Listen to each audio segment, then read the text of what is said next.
Hello बच्चों, let's read this question. The question says assertion. Assertion क्या दे रखी है कि blood is red in Annelida. Annelida के अंदर जो ब्लड जो है वो रेड होता है। रीजन क्या दे रखा है? RBCs are absent in them.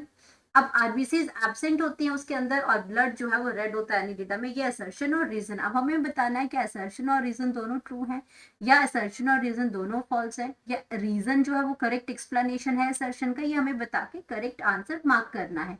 तो सबसे पहले हम बात करेंगे अपने की कॉन्सेप्ट की। कॉन्सेप्ट में अगर हम बात करते हैं तो हम बात कर रहे हैं blood in Annelida. Blood in Annelida. अब एनिलिडा जो फाइलम है उसके अंदर हम लोग जो एग्जाम्पल जो स्टडी करते हैं, जो फेमस एग्जाम्पल है वो है अर्थवर्म। एंड अर्थवर्म की अगर हम बात करते हैं तो अर्थवर्म के अंदर उसके ब्लड की अगर हम बात करते हैं तो in Annelida, in Annelida, phylum Annelida में जो ब्लड जो होता है, blood is red. Blood is red due to, और ये ब्लड जो है वो रेड क्यों होता है? Due to the presence of, haemoglobin pigment.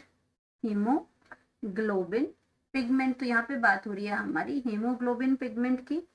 Haemoglobin pigment, haemoglobin pigment. और ये पिगमेंट जो प्रेजेंट होता है, pigment dissolve in plasma, dissolve in plasma.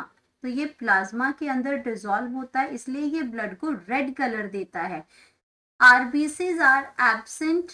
RBCs होते हैं हमारे red blood cells, red blood cells. तो generally haemoglobin red blood cells में होता है, लेकिन एनिलिडा के अंदर अगर हम बात करते हैं तो red blood cells are absent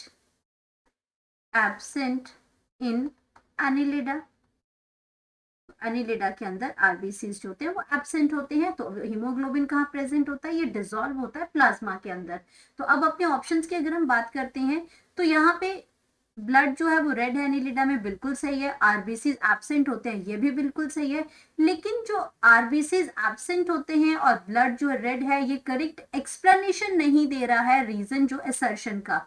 तो पहली ऑप्शन तो गलत हो जाएगी क्योंकि कोई करेक्ट एक्सप्लेनेशन नहीं दी है इसने। क्योंकि ये दो अलग चीजें हैं कि ब्लड जो है वो रेड है एनिलिडा के अंदर और आरबीसी जो एब्सेंट होते हैं इसमें। तो ये ठीक है कि दोनों स्टेटमेंट तो करेक्ट है, but R is not the correct explanation of A. अब एक स्टेटमेंट ट्रू और फॉल्स है, यहाँ पे भी ट्रू और फॉल्स है और दोनों फॉल्स है, तो ये तो गलत हो जाएंगी। करेक्ट ऑप्शन हमारे पास आ जाएगा कि इसमें बोथ assertion और reason are true, but reason is not the correct explanation of assertion। तो यहाँ पे हम लिख सकते हैं करेक्ट ऑप्शन, और करेक्ट ऑप्शन हमारे पास आ जाएगी option number B. Hope you understood it well. Best of luck.